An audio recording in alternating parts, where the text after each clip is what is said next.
السلام علیکم ورحمۃ اللہ وبرکاتہ۔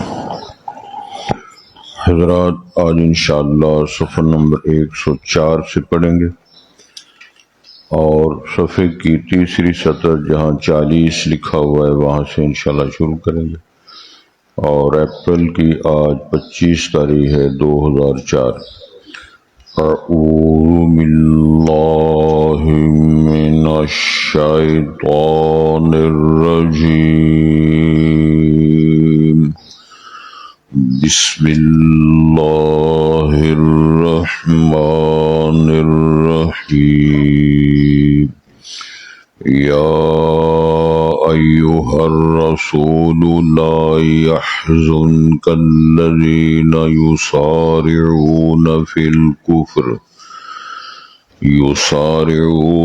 الكفر من الذين قالوا آمنا بأفواههم ولم تؤمن قلوبهم ومن الذين هادوا سماعون للكذب سماعون لقوم آخرين لم يأتوك يحرفون الكلم من بعد مواضعه يقولون إن أوتيتم هذا فخذوه وإن لم تؤتوه فاحذروا ومن يرد الله فتنته فلن تملك له من الله شيئا أولئك الذين لم يرد الله أن يطهر قلوبهم لهم في الدنيا خزي ولهم في الآخرة عذاب عظيم۔ چل جائے گا کام ہے۔ حضرات، پہلے الفاظ پر غور فرمائیں۔ ارشاد ہوتا ہے یا ایہا الرسول، اللہ رب العزت رسول کریم صلی اللہ علیہ وسلم سے مخاطب ہیں۔ ارشاد ہوتا ہے اے نبی محترم صلی اللہ علیہ وسلم، لا يحزنك الذین یسارعون، آپ کو نہ غم زدہ کرے وہ لوگ جو دوڑ کے جاتے ہیں کفر میں، کفر اختیار کرنے میں جو جلدیاں کر رہے ہیں، بھاگ رہے ہیں۔ من الذین قالوا آمنا بافواہہم، ان لوگوں میں سے جنہوں نے کہا ہم ایمان لائے ہیں، لیکن یہ بات انہوں نے صرف منہ کی حد تک کہی، اپنے منہوں سے کہہ رہے، لیکن وَلَمْ تُؤْمِنْ قُلُوبُهُمْ، جبکہ نہیں ایمان لائے ان کے دل۔ منافق ہے اور وہ بھاگ کے جب موقع ملتا ہے تو پھر کفر میں شامل ہوتے ہیں۔ وَمِنَ الَّذِينَ هَادُوا، اور ان لوگوں میں سے بھی جو یہودی ہوئے یا یہودی تھے، سماعون للکذب، بہت سننے والے ہیں جھوٹ، جھوٹی باتیں سننے والے ہیں۔ سماعون لقوم آخرین، بہت سننے والے ہیں اس قوم کے لیے جو دوسرے لوگ ہیں، لم یأتوک، جو آپ کے پاس آئے نہیں، یعنی اپنے منافق بھائیوں کے لیے جاسوسی کرنے والے ہیں۔ سماعون للکذب، سمجھ آ رہی ہے، جھوٹ سنتے ہیں اور دوسری قوم کے لیے یہ جاسوسی کرنے کی باتیں سنتے ہیں۔ یحرفون الکلم من بعد مواضعہ، وہ بدل دیتے ہیں، تحریف کر دیتے ہیں۔ تحریف کا معنی بدلنا ہوتا ہے، کلام کو بدلتے ہیں، من بعد مواضعہ، اس کی جگہوں کے بعد، اصل کلمات، اصل متن، اصل عبارت ہی بدل دیتے ہیں۔ ارشاد ہوتا ہے یقولون، کہتے ہیں، ان اوتیتم ھذا فخذوہ، اگر تم دیے گئے جواب میں یا فیصلے میں یہ بات، اس کی انشاءاللہ وضاحت کریں گے، فخذوہ، پس اس کو لے لو، وَإِن لَّمْ تُؤْتَوْهُ فَاحْذَرُوا، اگر وہ مقصد کی بات تم نہ دیے جاؤ پس پھر بچ جاؤ، ڈر جاؤ، اس کی بات کو قبول نہ کرنا۔ ومن يرد الله فتنته فلن تملك له من الله شيئا، جس شخص کے بارے میں اللہ اس کو آزمانے کا یا فتنے میں ڈالنے کا ارادہ فرما لیں تو نبی کریم علیہ السلام اور ہر مخاطب آپ نہیں مالک اس کے لیے من اللہ شیئا، اللہ کے سامنے کسی چیز کچھ بھی تم اختیار و ملکیت نہیں رکھتے۔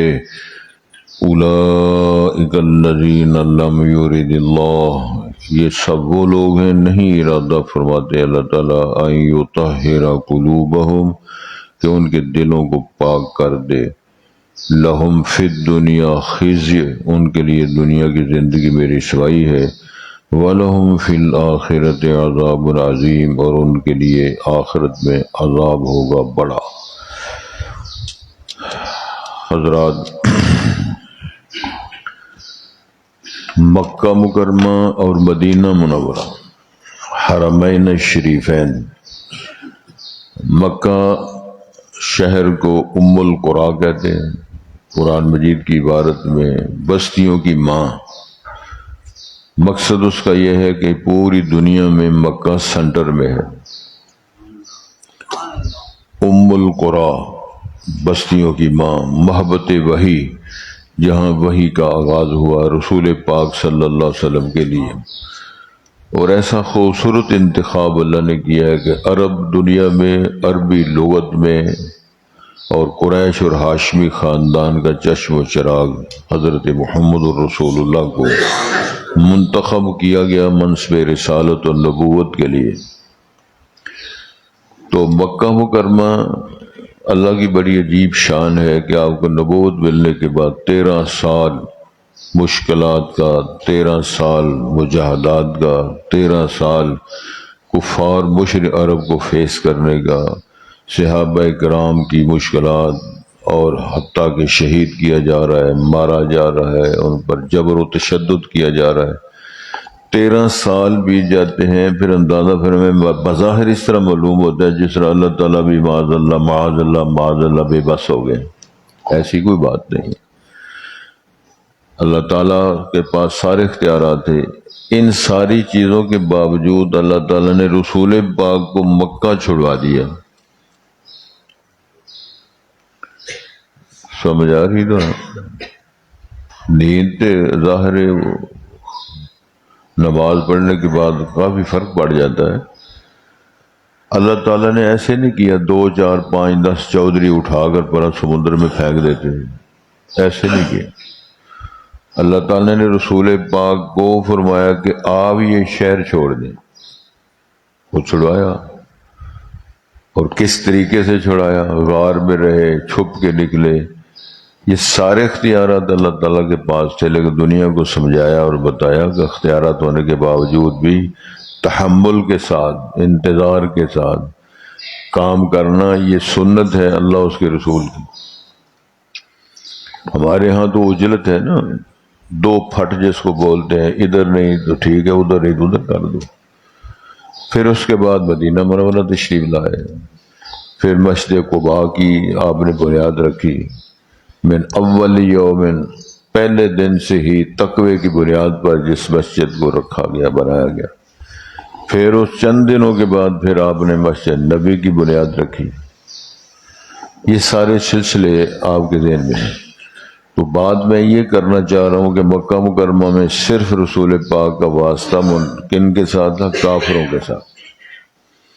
مدینہ منورہ جب تشریف لائے تو اب آپ کے سامنے کافر بھی ہیں، منافق بھی ہیں، یہودی بھی ہیں، عیسائی بھی ہیں۔ تو یہ مشکلات بڑھ گئیں مدینہ منورہ میں آ کر۔ وہ لوگ جو اسلام تو پسند نہیں کر رہے کہ کفر میں رہ کر آپ کی محبت کو یا آپ کی جلالت کو یا آپ کی وقار کو فیس نہیں کر سکتے۔ رسول کریم جب مکہ مکرمہ سے مدینہ منورہ تشریف لائے ہجرت فرما کے، تو ان دنوں میں عبداللہ بن ابی بن سلول کو مدینہ منورہ کا رئیس، سردار، پیشوا یہ مقرر کر رہے تھے باضابطہ، تاج پوشی ہونے والی تھی عبداللہ بن ابی بن سلول کی کہ اس کو سردار مان لیا جائے، دوسرے لفظوں میں میر، مدینہ منورہ کا میر تسلیم کر رہے تھے۔ لیکن جب نبی کریم تشریف لائے مدینہ منورہ میں تو نبی محترم صلی اللہ علیہ وسلم نے مدینہ منورہ آ کر ایک ایسا معاہدہ کیا جس کو میثاق مدینہ کہتے ہیں۔ طلباء نے اسکولوں کالجوں کی کتابوں میں پڑھا ہوا ہے، اس کو ہم سنتے بھی رہتے ہیں، میثاق مدینہ۔ اس میثاق مدینہ میں نبی کریم صلی اللہ علیہ وسلم نے ایک معاہدہ کیا جس میں یہودی شامل تھے، اس میں عیسائی شامل تھے، اس میں نبی کریم کے ساتھ باندھنے والے شامل تھے، مشرک اس میں شامل تھے، اور اس کی اصل غرض یہ تھی اس اسٹیٹ کی ہم حفاظت کریں گے اپنے دین پر رہ کر، یہودی رہیں عیسائی رہیں اپنے دین پر قائم رہیں، لیکن اس اسٹیٹ جو مدینہ منورہ ہے ہم اس کی حفاظت کریں گے، دفاع کریں۔ سمجھ آئی؟ تو پھر رسول کریم صلی اللہ علیہ وسلم پیغمبر بھی ہیں اور اللہ کی نصرت بھی حاصل ہے۔ جب یہ کام ہوا تو پھر عبداللہ بن ابی بن سلول کی وہ جو تھی نا تاج پوشی اور سرداری اور لیڈری، وہ خاک پہ پڑ۔ اب یہ لوگ، ان کی صورتحال یہ ہے کہ نہ تو نبی کریم کا مقابلہ کر سکتے ہیں اور نہ الگ رہ کے اپنی ریاست قائم کر سکتے ہیں، لہذا انہوں نے سوچا کہ کلمہ پڑھو تو مسلمان ہو جو۔ بظاہر دو نمبری کی بنیاد مدینہ منورہ میں عبداللہ بن ابی سلول کی قیادت میں رکھی گئی۔ اب جتنا نقصان تاریخ اسلام میں منافقوں سے ملا ہے پہنچا ہے، اتنا کافروں سے نہیں پہنچا۔ آج بھی کتنے وہ لوگ ہیں جو سجن بن کر دشمنی کرتے ہیں، وہ سب سے زیادہ خطرناک ہیں۔ معلوم ہوتا ہے ہمارے سجن ہیں، دوست ہیں، ساتھی ہیں، لیکن وہ ہوتے دشمن ہیں۔ حسد، بغض، عداوت کی بنیاد پر وہ جتنا نقصان وہ پہنچاتے ہیں، عزت کا، شرف کا، وقار کا، اتنا اور کوئی نہیں پہنچا سکتا۔ اس ماحول کو سامنے رکھ کر آج کے اس خطاب کو آپ سنیں تاکہ بات سمجھنا آسان ہو جائے۔ نبی کریم صلی اللہ علیہ وسلم کو اللہ ارشاد فرما رہے ہیں، یا ایھا الرسول لا يحزنک الذین یسارعون فی الکفر، آپ غم زدہ نہ ہوں، آپ کو اس بات کا افسوس اور افسردگی نہ ہو۔ کس بات کی؟ کہ وہ لوگ جو کفر میں دوڑ دوڑ کے جا رہے ہیں۔ کیا مطلب ہے؟ من الذین قالوا آمنا بافواہہم ولم تؤمن قلوبہم، ظاہری طور پہ منہ کے ساتھ انہوں نے کلمہ پڑھا ہوا تھا لیکن دل کے ساتھ وہ ایمان نہیں لائے۔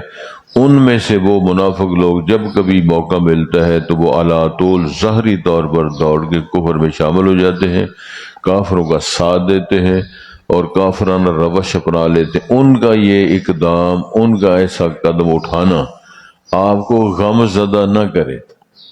کہ نبی کریم صلی اللہ علیہ وسلم کو اللہ تعالیٰ نے ارشاد فرمایا کہ ظاہر ہے وہ تو مسلمان تھے ہی نہیں، صرف انہوں نے کلمہ پڑھا ہوا ہے، اندر ان کی ساری دنیا خالی ہے، تو اس لیے اگر وہ ایسا قدم اٹھاتے ہیں، کفر میں دوڑ کے جاتے ہیں، کافرانہ زندگی پسند کرتے ہیں، ان کا یہ قدم، ان کا یہ اقدام، ان کی یہ کوشش آپ کو غم زدہ نہ کرے۔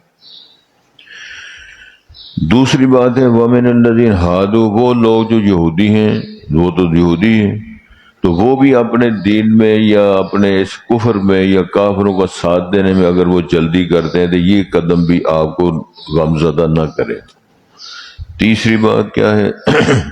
ان کی پھر آگے حقیقت بیان فرمائی، سماعون للکذب، یہ مسکین تو جھوٹ سننے کی آتی ہے، سچی بات ان کو پسند ہی نہیں آتی۔ اب بھی کئی بندے حرام اتنا رچ گیا ہے کہ حلال کھا لیں تو ہضم نہیں ہوتا، اتنا جھوٹ بولنے کی عادی ہوتی ہیں، سو سچ سننا قبول ہی نہیں کرتے۔ سچ ان کو بڑا اجنبی لگتا ہے، جب تک جھوٹ نہ بولا جائے، جھوٹ کی میزش نہ کی جائے، ان کو مزہ ہی نہیں آتا۔ قرآن بیان فرما رہا ہے سماعون للکذب، بہت جھوٹ کا سننے والے ہیں، جھوٹ بولنا، جھوٹ سننا، اسی کے وہ عادی ہیں۔ سماعون لقوم آخرین لم یأتوک، یہ جاسوسی کرنے کے لیے بھی آپ کی باتیں سنتے ہیں ان لوگوں کے لیے جو آپ کے پاس مجلس میں نہیں آ رہے، وہ منافق یا وہ یہودی، وہ جو کافر ہیں آپ کے پاس آ نہیں رہے، تو ان کے لیے جاسوسی کرنے کے لیے بھی بہت باتیں سننے کے عادی ہیں، تاکہ سن کے ان میں کوئی آمیزش کر کے جا کے ان کو باتیں سنائی جائیں۔ تو کتنا خطرناک یہ ماحول ہے۔ رسول پاک کس کس کو فیس کر رہے ہیں؟ منافق شامل ہیں، یہودی شامل ہیں، کافر شامل ہیں۔ یہ تسلیاں اللہ نبی پاک کو دے رہے ہیں، جناب اگر وہ منافق ایسا قدم اٹھاتے ہیں، بھاگ کے کفر میں شامل ہوتے ہیں، جلدی کرتے ہیں، یہ قدم بھی آپ کو کیا کرے؟ غمزدہ نہ کرے۔ یہودی لوگ جو ہیں وہ جھوٹ سننے کے عادی ہیں، جھوٹ بولتے ہیں، بکواس کرتے ہیں، منافق آتے ہیں آپ کی مجلس میں بیٹھتے ہیں، وہ ان لوگوں کے لیے جاسوسیاں کرتے ہیں، بات سنتے ہیں، جا کے سنائیں تو آپ کے پاس نہیں آ رہے۔ یہ قدم بھی آپ کو غمزدہ نہ کرے۔ تیسرا ان پہ یہ ارشاد فرمایا کہ یحرفون الکلم من بعد مواضعہ، وہ تو اصل عبارتیں بدل دیتے ہیں، جس کو بولتے ہیں بیانیہ ہی بدل دیتے ہیں۔ رسول پاک کا جو بیان ہے، ارشاد ہے، رہنمائی ہے، مسئلہ ہے، وہی بدل دیتے ہیں۔ میں ایک مثال دوں تاکہ سمجھنا آسان ہو جائے۔ کچھ لوگ علماء کرام آج کے دور میں ایسے بد نصیب ہیں، دعا کرو کہ اللہ بد نصیب کسی کو نہ بنائے۔ قرآن میں جاتے ہیں نا، یا ایھا الرسول، نبی پاک کے متعلق اللہ فرماتے ہیں نبی آپ کہو قل انما انا بشر مثلکم یوحی الی، اے نبی علیہ السلام تم کہہ دو کہ میں بشر ہوں، تم جیسا انسان ہوں۔ تو پتہ ترجمہ بھی کرتے ہیں، اللہ فرماتے ہیں نبی پاک کو کہ تم کہو میں بشر ہوں، میں تو نہیں کہتا نا۔ یہ ترجمہ کرتے ہیں، یہ تحریف ہے، یہ بدلنا ہے، یہ بکواس ہے ساری۔ تم کہو میں بشر ہوں، میں تو نہیں کہتا، اس کا مطلب کہ اللہ کا موقف اور ہے، رسول کا موقف اور ہے۔ اللہ تعالیٰ نبی کو کچھ فرما رہے ہیں، آپ کچھ کر رہے ہیں۔ اللہ پر بھی الزام، رسول پر بھی الزام، اور کلمات عبارت میں تحریف اور تبدیلی علماء ممبروں پر بیٹھ کر کرتے ہیں۔ اور میں یہ سمجھتا ہوں ان کو سمجھ نہیں آئی، یا وہ اتنے دشمن ہیں اللہ اس کے رسول کے اور دین اسلام کے جس کی حد نہیں۔ آپ کہہ رہے ہیں، آپ سمجھ رہے ہیں کہ اللہ تعالیٰ تو فرمایا کہ جو میرا پاک پیغمبر کہتا ہے وہ میری بات ہوتی ہے، اللہ اس کے رسول کی بات جو ہے وہ ایک بات ہے، اللہ کی اطاعت رسول کی اطاعت ہے۔ من یطع الرسول فقد اطاع اللہ، جس نے رسول کی اطاعت کی اس نے اللہ کی اطاعت کی۔ تو اللہ کہے قل انما انا، تم کہو میں بشر ہوں، میں تو نہیں کہتا نا۔ یہ ترجمہ کریں، یہ تحریف ہے، یعنی وہ عبارت ہی بدل دیتے ہیں۔ ایسے بد نصیب ہیں کہ وہ اپنا موقع بیان کرنے کے لیے اللہ تعالیٰ کی بیان کردہ عبارت اور اس کے ارشادات ہیں، اس کے اندر ہی رد و بدل کر دیتے ہیں۔ وہ تو ظاہری بات ہے نا، اتنے میں تباشمین اور بے غیرت ہیں، رسول کریم صلی اللہ علیہ وسلم کو مثلا کہہ دیتے، کیا کہتے ہیں؟ رائینا، رائنا، پھر اللہ نے فرمایا لا تقول، تم یہ رائنا کا کلمہ ہی نہ کہو، فقل، کیا کہو؟ انظرنا، مطلب کیا تھا؟ ذرا تھوڑا سا ہمارا خیال رکھیں، تھوڑی سی رائے دے دیں، موقع دیں، بات سمجھیں۔ تو وہ رائنا کو بدل کر رائینا کہہ دیتے۔ تو رائینا کا مطلب کیا تھا؟ آپ ہمارے چرواہے ہیں۔ السلام علیکم کا مطلب ہے آپ پر سلامت ہو، سلامتی ہو، خیر ہو، تو اس کو بدل دیتے ہیں السلام علیکم، کہتے ہیں سام کا معنی ہلاکت اور موت ہوتا ہے، تم پر ہلاکت ہو، تباہی ہو۔ یعنی اس قسم کے بے غیرت ہیں کہ وہ اللہ کے بیان کردہ ارشادات کو ہی تبدیل کر دیتے ہیں۔ تو کتنی بڑی بغاوت ہے یہ۔ اور آج بھی دنیا لگی ہوئی ہے، میڈیا بھرا پڑا ہے، جن کی ساری زندگی کا موقع یہ جھوٹ بولو، اتنا جھوٹ بولو کہ جھوٹ سچ ثابت ہو جائے، اور لوگ لگے ہوئے ہیں، اور ان کی ساری زندگی کی کمائی اسی بنیاد پر ہے۔ لاکھوں کروڑوں روپے وہ لے رہے ہیں جھوٹ بولنے کے لیے۔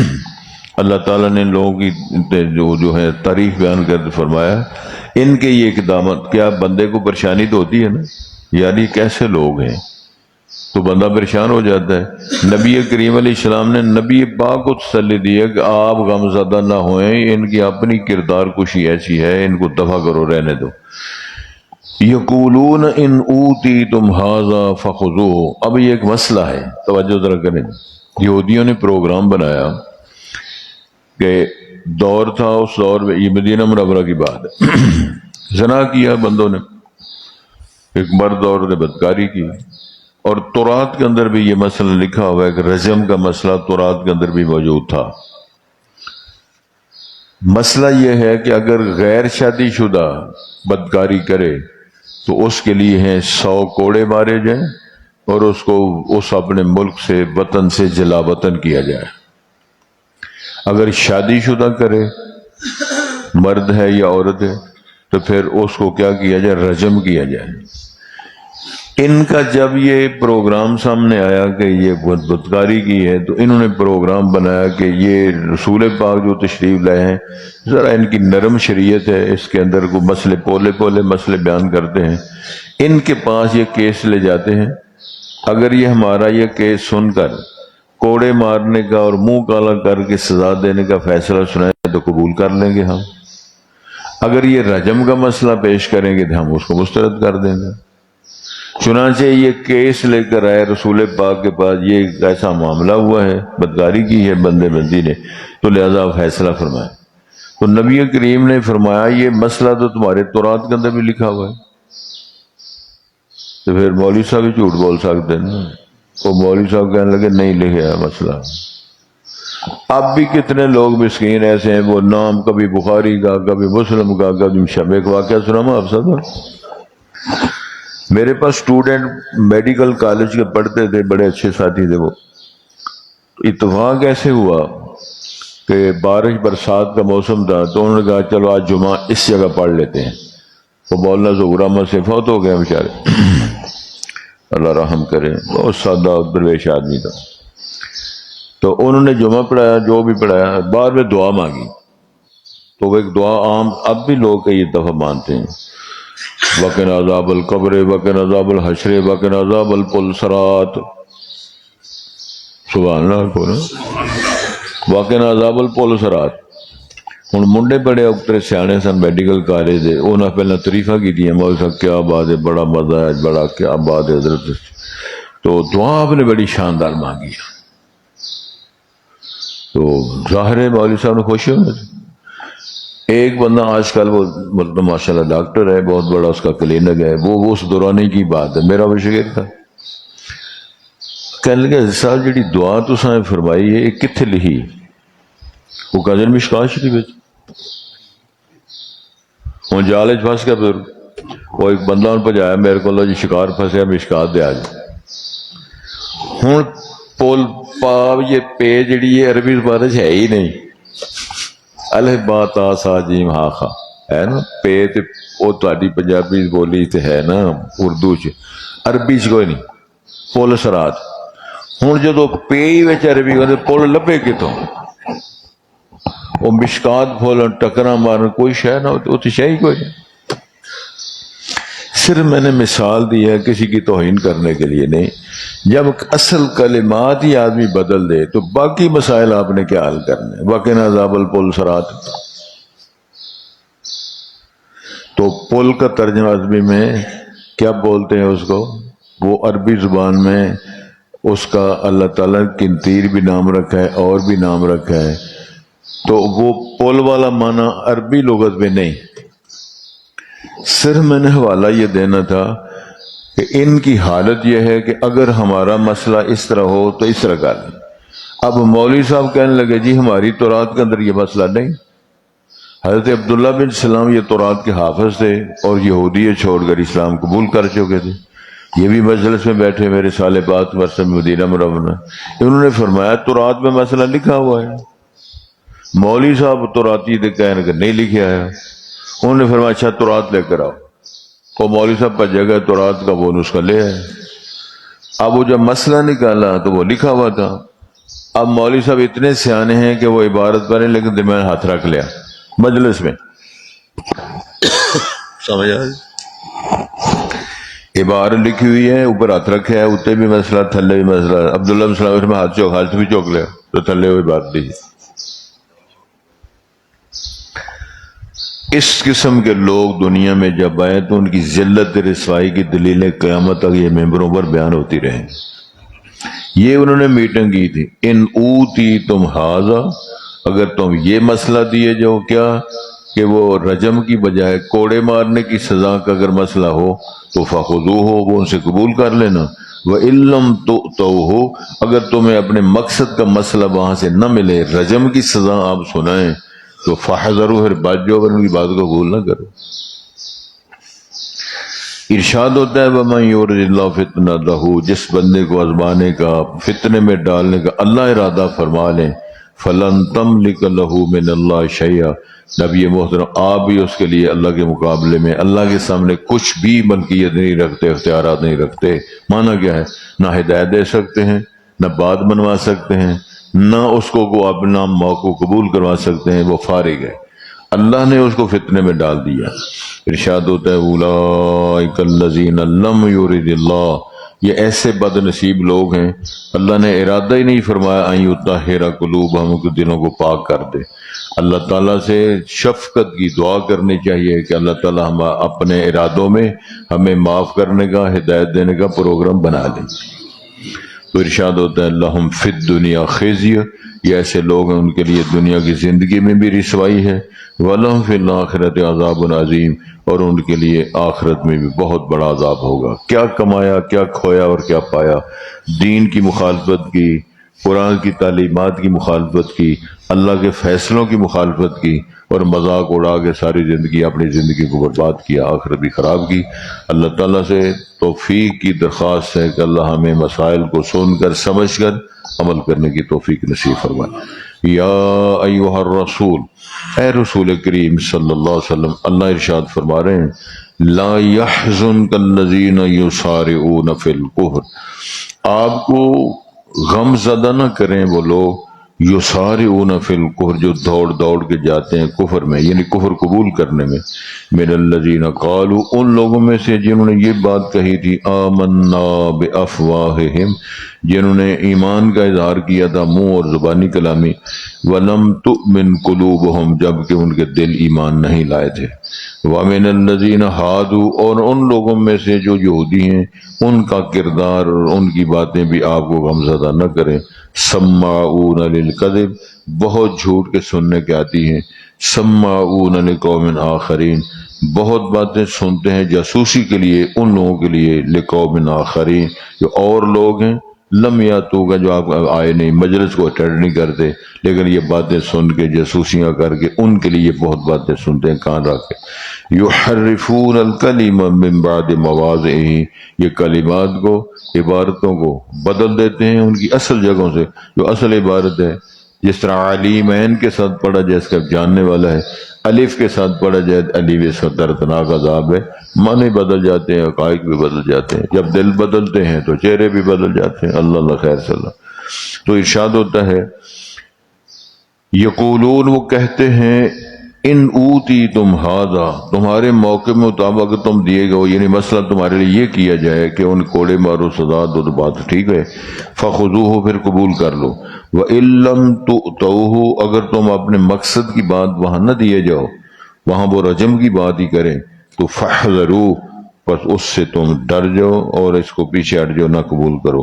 وَمَن يُرِدِ اللَّهُ فِتْنَتَهُ فَلَن تَمْلِكَ لَهُ مِنَ اللَّهِ شَيْئًا، ارشاد ہوتا ہے جس کے بارے میں اللہ اس کو فتنے میں ڈالنے کا، آزمانے کا ارادہ فرما رہے ہیں، تو آپ بھی اس کے لیے فَلَن تَمْلِكَ لَهُ، آپ نہیں ہیں مالک اس کے لیے، من اللہ شیئا، اللہ کے سامنے، اللہ کے مقابلے میں، اللہ کے اختیار کچھ بھی آپ کے پاس اختیار نہیں ہے۔ یہ اب ان عبارتوں کا ترجمہ کرنے سے کیا سمجھ آتی ہے؟ ایک گستاخ ہیں مولوی صاحب، یہ مولوی صاحب گستاخ نے نبی بھائی توہین کر رہے ہیں۔ اللہ نے فرمایا فلن تملک لہ من اللہ شیئا، آپ قطعی طور پہ کوئی اختیارات نہیں رکھتے۔ نبی کریم نے جب وہ کفار کے خلاف بددعائیں کی تو اللہ نے فرمایا لیس لک من امر شیء، آپ کے کوئی اختیار، کیا عبارت ہے قرآن مجید میں، ولن تملک لہ من اللہ شیئا، لیس لک من امر شیء، آپ کے اختیارات میں کچھ بھی نہیں ہے۔ اور جن کے نام لے لے کر آپ نے بددعائیں، سب کو اللہ نے ہدایت دے دی، سارے صحابی بنے، سارے جنتی بنے۔ تو جس کے لیے آپ تو کوشش کر رہے ہیں کہ میرا چچا ایمان لے، وہ جہنم کا ایندھن بن گیا، اس کو اللہ نے ہدایت نہیں دی، یہ مسئلہ بیان ہو رہا ہے۔ اولئک الذین لم یرد اللہ، یہ سارے وہ لوگ ہیں اللہ نے ارادہ ہی نہیں فرمایا کہ ان یطہر قلوبہم، ان کے دلوں کو پاک کر دے کفر سے، شرک کے، بددیانتیوں سے اور نفاق سے۔ تو ارشاد ہوتا ہے لہم فی الدنیا خزی، ان کے لیے دنیا کی زندگی میں رسوائی ہے، ولہم فی الآخرۃ عذاب عظیم، اور ان کے لیے آخرت میں بڑا عذاب ہوگا۔ اعاذنا اللہ من النار ومن اصحاب النار۔